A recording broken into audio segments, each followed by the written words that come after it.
Have you ever wondered what secrets could be hiding beneath the most trusted place in town? In the winter of 1847, the quiet river town of Millbrook, Kentucky, uncovered something so horrifying it haunted the Ohio Valley for generations. Beneath the respected Sullivan Medical Institute, hidden away in dark chambers, were the preserved remains of over 60 men, women, and children. People who had simply vanished over the last 15 years. And the worst part, the evidence showed they hadn't just died. They had been experimented on. Detailed journals in Dr. Cornelius Sullivan's own handwriting described procedures no sane physician would ever attempt on the living. What made it even more disturbing, many of these patients had come to him with the simplest problems: headaches, stomach aches, sleepless nights, conditions that never should have led to radical surgery. But let's rewind. Before the truth came out, the Sullivan name meant healing, not horror. Millbrook itself was a small jewel along the Ohio River, where steamboats loaded up tobacco and grain bound for New Orleans. By the 1830s, the town was thriving, nearly 800 hard-working residents, proud of their courthouse, their church with the tallest spire for miles, and above all, their medical institute. Dr. Cornelius Sullivan arrived there in 1831, a man in his 40s with streaks of silver in his hair, the confidence of a scholar, and credentials he claimed came from the finest medical schools in Philadelphia and Edinburgh. He brought with him rare medical books, surgical tools, and a vision no frontier doctor could match. Within months, he opened the Sullivan Medical Institute, a grand 3-story brick building on Main Street. It had patient rooms, a modern surgical theater, and a basement laboratory he proudly called his research space. To the townsfolk, he was a miracle worker. Unlike the traveling doctors who still relied on bloodletting and purging, Sullivan spoke of science, of anatomy, of nerves, of new treatments that could transform lives. And the results? They seemed almost magical. Chronic pain gone, troubled minds calmed, mysterious illnesses cured. He lived above the institute with his pale, withdrawn daughter, Margaret, who quietly helped with his practice. His wife, he said, had died years earlier in a yellow fever epidemic. His grief, he explained, was what drove him to devote himself so completely to medicine, but not everything added up. Many of his so-called success stories involved outsiders, drifters, workers, people from other counties. People whose disappearance wouldn't raise immediate suspicion. The first real crack appeared in October of 1846. A local merchant, Thomas Hendricks, came to Sheriff Benjamin Carmichael with a desperate plea. His younger brother Robert, who'd suffered headaches and confusion after a fall, had checked into Sullivan's Institute 6 weeks earlier. The doctor promised a 2-week treatment, but Robert hadn't been seen since. Every time Thomas asked, Sullivan said the therapy was going well. Only Robert needed strict isolation. No visits, no exceptions. That didn't sit right with the sheriff. Carmichael decided to pay the Institute a surprise visit. What he found was unsettling. Sullivan greeted him with calm politeness, insisting Robert was resting comfortably and still too delicate for family contact. But Carmichael noticed something out of place. Through a crack in the office door, he saw young Margaret scrubbing the floor near the basement stairs. The water in her bucket wasn't just dirty, it was reddish-brown, like dried blood. And beneath the harsh scent of lye, the sheriff caught another odor, one he knew all too well, the smell of decay. That night, Carmichael returned, this time unannounced and under the cover of darkness. The institute looked quiet, but a faint glow flickered from the basement windows. Creeping around back, he peered through a low window, and what he saw froze him to the core. Dr. Sullivan stood over an examination table, wearing a leather apron stained with blood. He worked methodically, making precise cuts into what was clearly human tissue. Around him, jars of organs lined the shelves. Charts of anatomy plastered the walls, and in the shadows, Carmichael could just make out several more tables, each one holding a body draped in white sheets, and the form on the table before Sullivan. The stocky frame, the red hair, it was unmistakable. Robert Hendricks. The sheriff staggered back, shaken to his bones. When word spread through Millbrook, the reaction wasn't what he expected. Instead of outrage, many townspeople whispered doubts. Some defended Sullivan fiercely. He had saved too many lives, cured too many neighbors, given the community too much hope. Could the sheriff really be trusted? One influential voice even dismissed the accusations outright. Thomas Hendricks has been drinking since his brother disappeared, whispered Adelaide Prescott, the banker's wife. And we all know Sheriff Carmichael never forgave Dr. Sullivan for criticizing his handling of last summer's cholera outbreak. The truth was in front of them, yet denial clouded their judgment. What happened next would change Millbrook forever. What would you do if the man your whole town trusted with their lives looked you straight in the eye and swore he was innocent? That's exactly what happened when Dr. Cornelius Sullivan was dragged before a hastily called town council in Millbrook. To everyone's surprise, he didn't panic. He didn't lash out. Instead, he spoke with calm authority, insisting that the accusations were nothing more than a misunderstanding. He claimed the bodies found in his institute weren't townspeople at all. They were cadavers purchased from medical schools in Louisville, meant for anatomical study.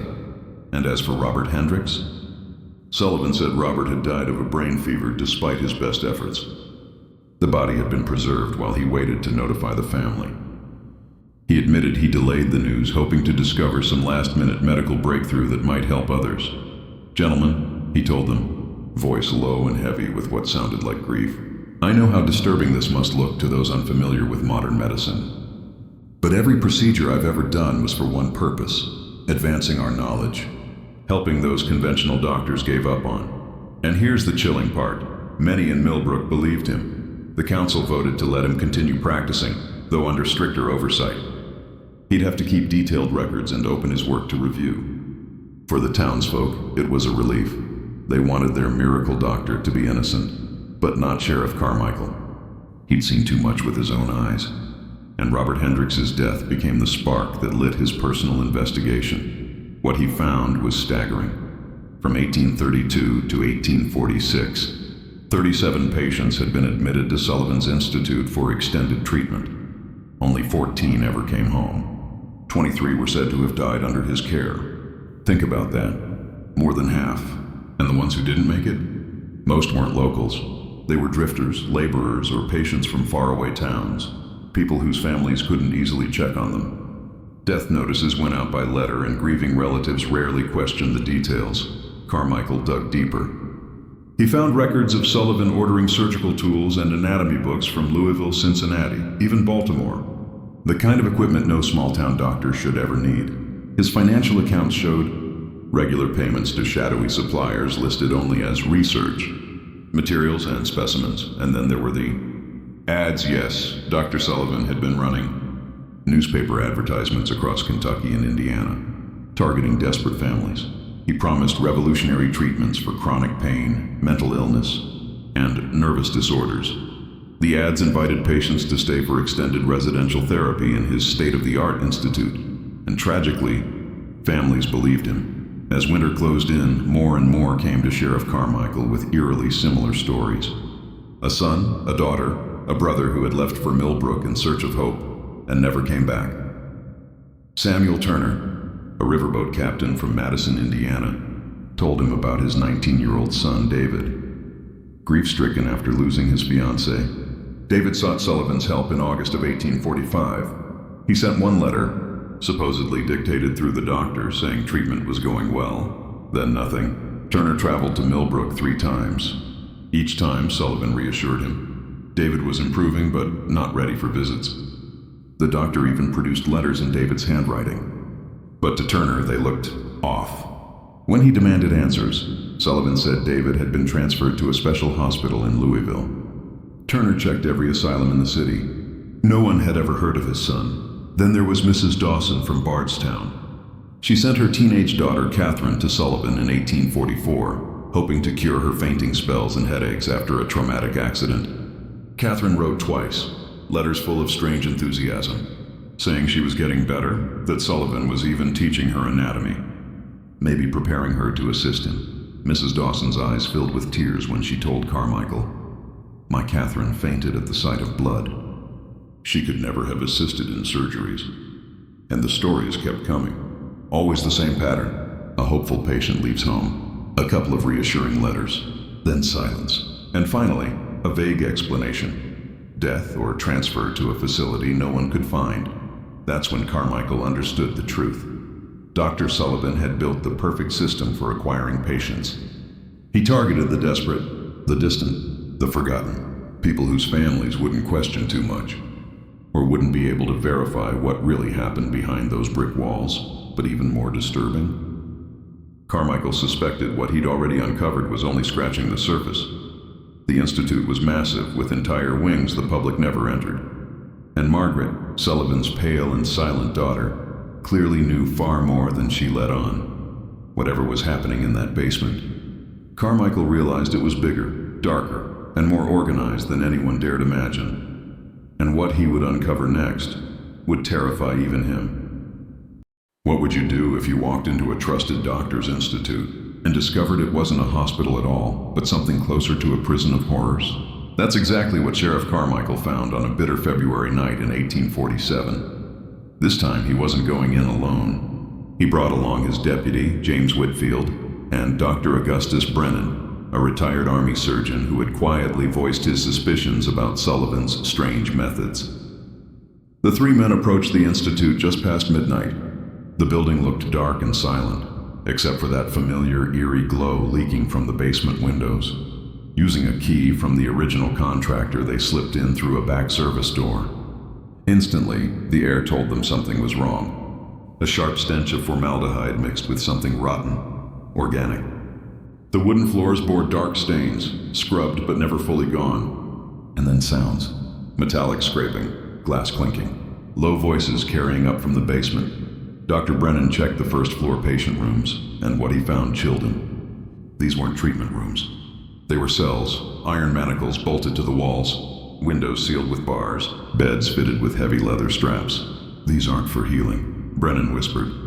They're for restraint. Meanwhile, Carmichael searched Sullivan's office.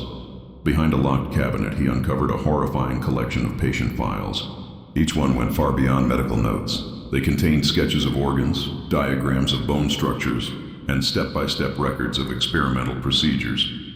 The file for Robert Hendricks was 17 pages long, describing surgeries performed while he was still conscious. Notes tracked how Robert reacted to different parts of his brain being stimulated, as if Sullivan had been trying to build a map of pain and human awareness. But the file that turned their blood cold was Margaret Sullivan's. Unlike the others, hers was labeled Primary Research Assistant, Subject M. Inside were records showing that Sullivan had experimented on his own daughter for years. Drawings detailed surgical scars on her body. Notes described drug trials, chemical injections, and plans for future procedures. The truth was unthinkable. Margaret wasn't just his assistant, she was his creation. The pale, withdrawn girl the townsfolk pitied had been modified, shaped into something that served her father's experiments. Deputy Whitfield then noticed something strange.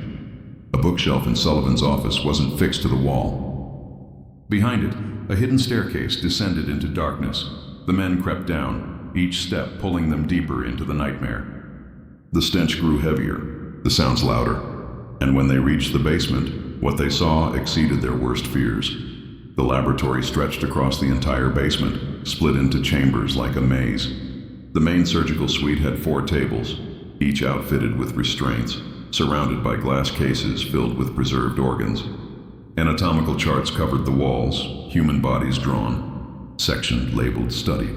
In one chamber, Carmichael counted 43 glass jars, each holding preserved human parts, organs, limbs, dissected specimens, all meticulously labeled with patient initials and dates. And then, the neurological lab. This was the most disturbing room of all. Inside were 12 preserved human heads floating in glass containers, their faces perfectly intact. Charts described how Sullivan had sliced into their brains, mapping out function and consciousness. Even in death, the victims could still be recognized. David Turner's cleft chin, Catherine Dawson's dark hair framing her preserved face. Their parents' worst fears confirmed. Dr. Brennan was scanning Sullivan's notes when the sound of footsteps on the stairs froze them in place. The doctor himself appeared, lamp in hand, leather apron still stained with blood. And behind him, Margaret, but she didn't move like a normal girl. Her steps were deliberate, mechanical, too precise, as if each motion was forced. "Gentlemen," Sullivan said smoothly, setting his lamp on the table. "I must admit, I'm disappointed. I had hoped Sheriff Carmichael's curiosity could be contained. But now I see more direct measures are required." Margaret moved to block the only exit, her posture rigid, her eyes vacant. "You've uncovered the extent of my work," Sullivan continued, his tone clinical, detached. "And now you're feeling the usual responses: shock, disgust, moral outrage. But history will prove me right. You'll see." The three men stood frozen in the heart of the nightmare, realizing too late that they were now the ones trapped in Sullivan's laboratory. What if the man everyone trusted with their health was actually turning his patients into experiments? Down in that basement, Dr. Sullivan's mask finally slipped, and what Sheriff Carmichael, Deputy Whitfield, and Dr. Brennan heard next would haunt them forever. Sullivan didn't scream or panic when they confronted him. No. He spoke calmly, almost proudly, insisting that everything around them represented progress. According to him, the suffering they were seeing wasn't cruelty at all. It was the price of discovery. Every patient, he claimed, had contributed to breakthroughs that would one day free humanity from pain and illness. Carmichael couldn't help but notice the surgical table nearby, laid out like a shrine. Scalpels, bone saws, clamps, and devices no decent doctor would ever need. Each instrument positioned with obsessive care, ready for the next victim. "You betrayed them," Deputy Whitfield said, voice steady but tight. "They trusted you." Sullivan's eyes lit up with unsettling excitement. "And what magnificent trust it was. Do you know how rare it is to find living subjects? Medical schools give us only corpses, cold, lifeless tissue. It tells us nothing about the truth of a living system. But here I could watch life itself respond in real time." He stepped to a glass container, gazing at the preserved organs inside. This liver came from a 43-year-old farmer. Complained of fatigue. While he remained conscious, I mapped the connection between liver function and energy levels with a precision science has never seen. His contribution to medicine was greater than anything he could have done in his fields. Brennan clenched his jaw, trying to keep control. "That's not research. That's torture. They suffered in ways you can't even imagine." But Sullivan only smiled. "Pain is nothing but a signal, one I've learned to control." Then he gestured to Margaret. Slowly, she rolled up her sleeve, exposing a forearm laced with surgical scars. Sullivan picked up a scalpel and with a surgeon's practiced hand cut a fresh line across one of the old wounds. She didn't flinch, didn't even blink. Through careful rewiring of her nerves and chemical treatments, I've removed her ability to feel pain. She can assist me in the most grueling surgeries without the hindrance of weakness. She is my greatest achievement. Margaret's voice was disturbingly calm. "The first operations were uncomfortable, but Father explained they were necessary. Now I help without distraction. Pain and fear don't interfere anymore." That's when Carmichael and Brennan realized the pale, withdrawn girl wasn't just his assistant. She was his victim. Her humanity had been carved away, piece by piece, by her own father's hand. But Sullivan wasn't finished boasting. "Margaret is only the beginning. I've developed methods to remove fear, sadness, anger, anything that impedes progress.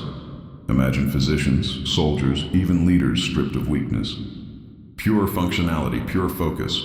He led them deeper into the lab, past even more elaborate operating tables, each one equipped with mechanical restraints and devices designed to keep patients alive, aware and responsive through long surgeries.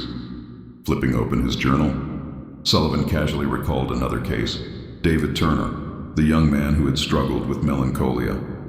"By stimulating different brain regions while David was conscious, I discovered the exact neural pathways responsible for sadness. And I corrected them, permanently." His feedback during surgery was invaluable. Brennan could barely contain his fury. "You performed brain surgery on a living patient?" "While he was awake," Sullivan corrected him, almost smugly. "Neurological optimization. Consciousness was essential. Otherwise, how could I know which pathways controlled which emotions? David's contributions will outlive us all." And then, Whitfield saw something that made his stomach drop. Behind a curtain, in a smaller chamber, 6 examination tables were occupied. But these weren't preserved bodies. These were living patients, each one strapped down, their heads shaved, fresh incisions still stitched across their scalps. They were awake. Their eyes tracked the intruders desperately, but their mouths and throats had been altered. They couldn't speak. couldn't scream. "Sheriff," Whitfield whispered, "you need to see this." Carmichael froze as he looked into their pleading eyes. Sullivan only smiled. "Ah, you've discovered my current work. They represent the next stage in neurological transformation. Each one a step closer to perfecting the human mind. What they saw wasn't medicine. It wasn't even madness. It was systematic evil, dressed up as science, and the nightmare in that basement. It was only just beginning. What if I told you? Some of Dr. Sullivan's patients weren't just studied after death. They were still alive. That's the horror Sheriff Carmichael, Deputy Whitfield, and Dr. Brennan uncovered when they realized the experiments were ongoing. These weren't relics of the past. They were witnessing suffering in real time. Each restrained figure in that hidden chamber was part of a different experiment. Sullivan moved casually between them, like a teacher giving a lecture. He tapped the notes hanging from one patient's restraints. "This gentleman came in 3 weeks ago for insomnia. I've been modifying his sleep centers to see if I can remove the need for sleep altogether. Results are promising, though there's been some, cognitive decline." The middle-aged man's eyes followed Sullivan, full of awareness. He tried to speak, but the sounds were broken, garbled. His vocal cords had been damaged during one of the procedures. Sullivan didn't even pause. He turned to the next table. "And this young woman, she complained of a nervous temperament. I've been operating on her amygdala, testing whether anxiety can be removed without affecting other emotions. A breakthrough is near, though it's taken multiple rounds of adjustment." Brennan's stomach turned. This wasn't just barbaric. It was torture dressed up as science. Margaret Sullivan, cold and efficient, moved between tables, tightening straps, checking restraints. She wasn't helping victims. She was managing them. Detached, clinical, her father's perfect assistant. "She's invaluable," Sullivan explained proudly. "No empathy, no hesitation, just pure precision. She represents the future of medicine, doctors unburdened by the distractions of compassion." Brennan leaned over one patient, a young woman with dark hair and delicate features. Her eyes begged for help, but her body barely responded. Surgical scars and fresh bandages told the story, repeated operations over months. "How long?" Brennan demanded. Sullivan flipped through his leather journal like a proud archivist. "My longest subject, 8 months. A chance to study the long-term effects of progressive neurological modification. Every change carefully recorded." The young woman's chart read, "Catherine, subject N61. She had originally come to Sullivan for migraines. Now she was little more than a breathing specimen." "I've been mapping pain perception," Sullivan said. "Altering pathways, eliminating certain sensations while leaving others intact. Her contribution will change how medicine treats suffering for generations." Catherine's eyes darted between Brennan and the sheriff, desperate, but her body betrayed her. She was awake. She could hear, but she couldn't move or speak. A prisoner in her own body, Carmichael felt sick. This wasn't medicine. This wasn't research. Sullivan wasn't just killing people. He was keeping them alive, trapped inside themselves, while he carved away their humanity piece by piece. And then, Sullivan turned his gaze on them. "The 3 of you, you're interesting research opportunities yourselves." He picked up a gleaming set of instruments, voice calm as ever. "Sheriff Carmichael, your leadership role makes you perfect for studying the neurological roots of authority and decision-making. I'm particularly curious whether those traits can be enhanced while inconvenient morality is removed."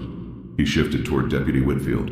"As for you, Deputy, your resilience, your training, you'd be an ideal candidate for testing pain thresholds and behavioral control under extreme pressure." Whitfield stiffened. Carmichael's hand twitched toward his weapon. Sullivan's eyes turned to Brennan. "And you, Doctor, your battlefield experience could revolutionize military medicine. Imagine surgeons stripped of fear, sympathy, hesitation, able to work through gore and agony without pause. Pure efficiency, and that's when it hit them. Sullivan's vision wasn't about healing. It was about creating a new breed of physicians. Doctors surgically engineered to feel nothing, to obey science at any cost." The air snapped with tension. Carmichael edged toward the door, but Margaret was already there, surgical tools in hand. She moved like she'd been trained for this moment her entire life. The clash that followed was brutal. Margaret fought with the same precision she used in surgery. Every movement efficient, calculated. She wasn't just an assistant. She was a weapon her father had shaped. In the chaos, Brennan managed to unfasten Catherine's restraints, but when he tried to help her stand, her body failed her. The surgeries had robbed her of coordination. She was awake, aware, but broken. The full scope of Sullivan's madness was laid bare. He wasn't saving lives. He wasn't even ending them. He was building a laboratory of the damned and training his daughter to ensure his research would never be stopped. And what happened next would push everyone in that room past their breaking point. What if the person you trusted to heal you was the one tearing your mind apart? Dr. Sullivan's experiments didn't just harm his patients, they trapped them in a nightmare. They were fully conscious, fully aware, but unable to control their own bodies. Imagine understanding every single thing being done to you, yet powerless to stop it. When authorities finally moved in, Sullivan fought like a man possessed.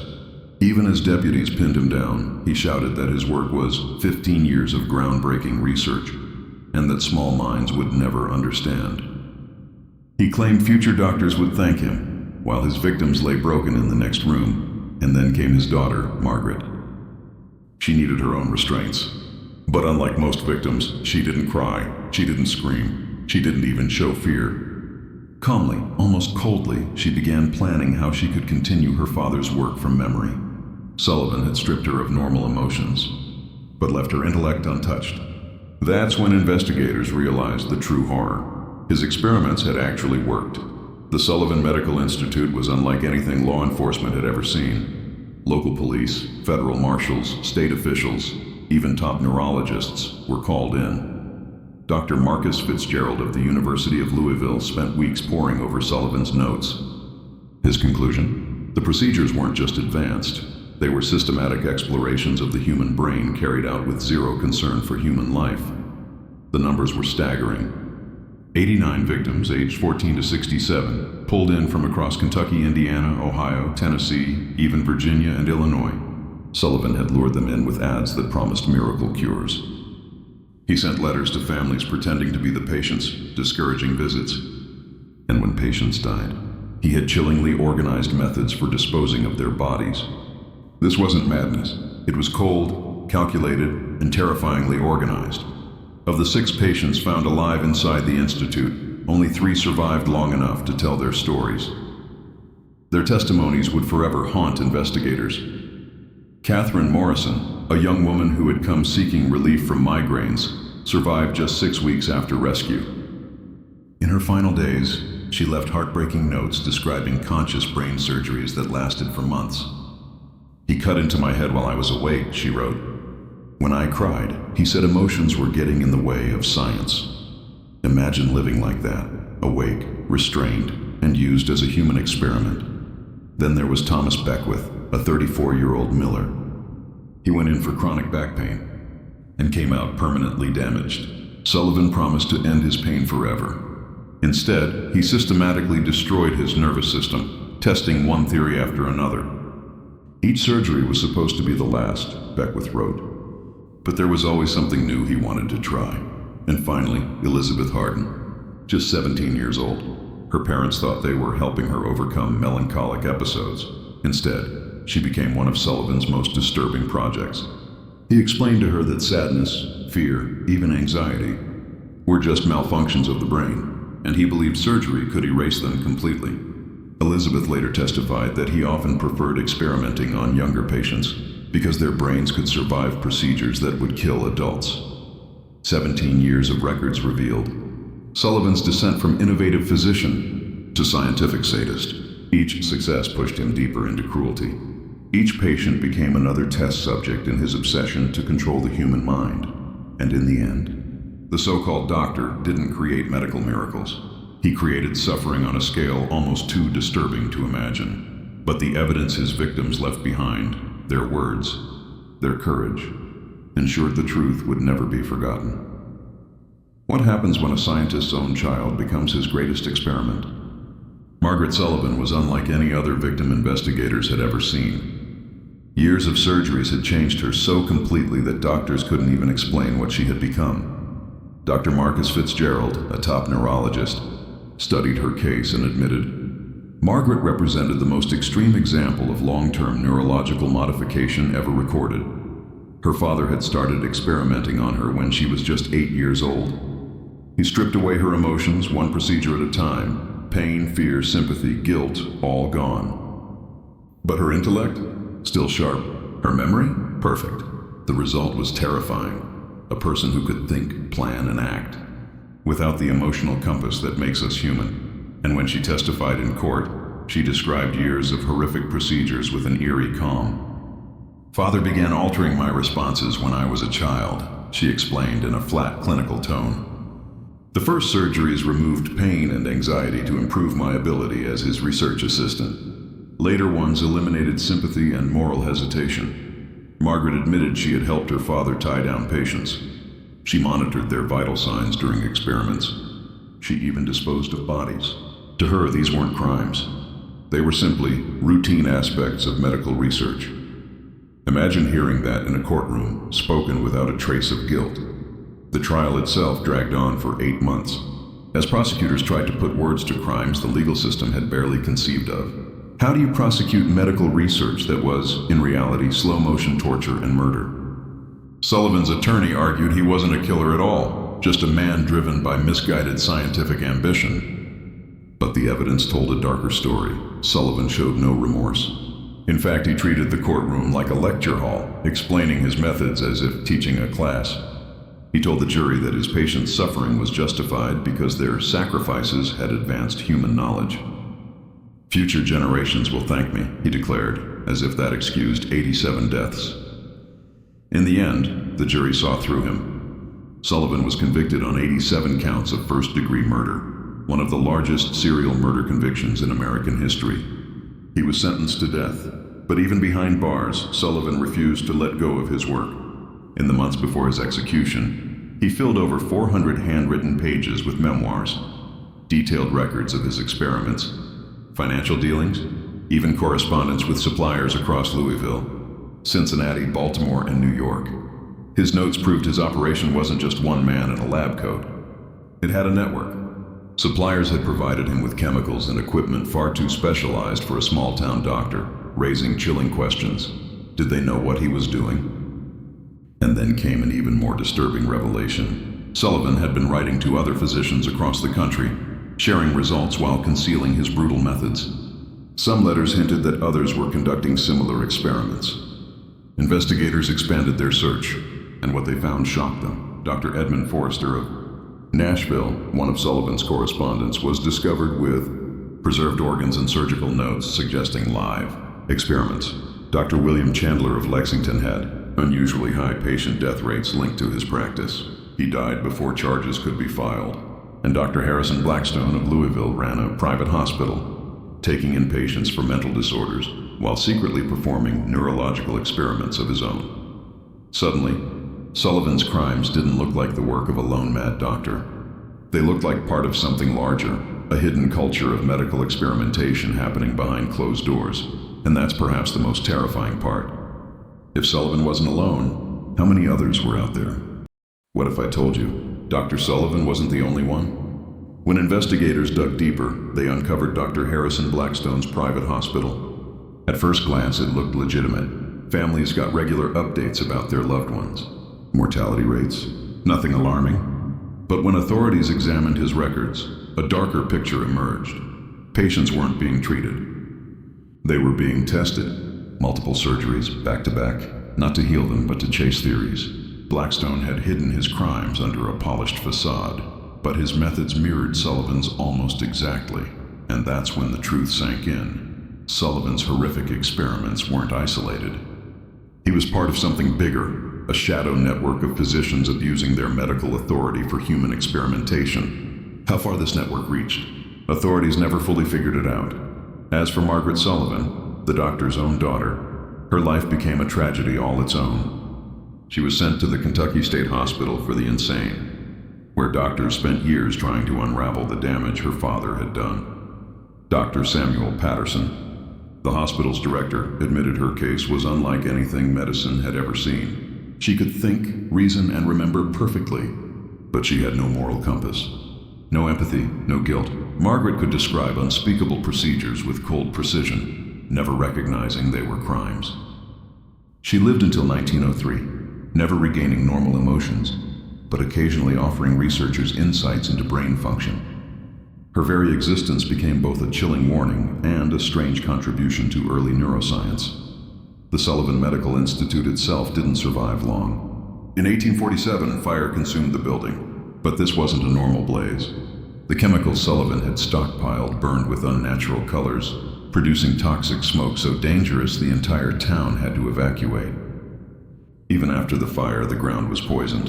Vegetation wouldn't grow. Animals avoided it. The land was marked forever. For the victims' families, the nightmare didn't end with the fire. Sullivan's meticulous journals described, step by step, what their loved ones had endured. Parents, siblings, and spouses read about surgeries performed while the victims were conscious. About months of suffering disguised as treatment. For many, the shame of having once trusted Sullivan was too much.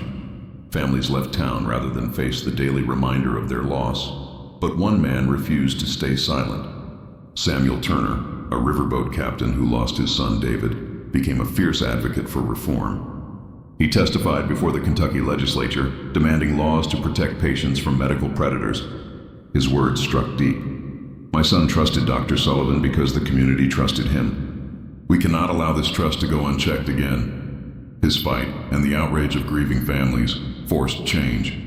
The Kentucky State Medical Board introduced strict new rules.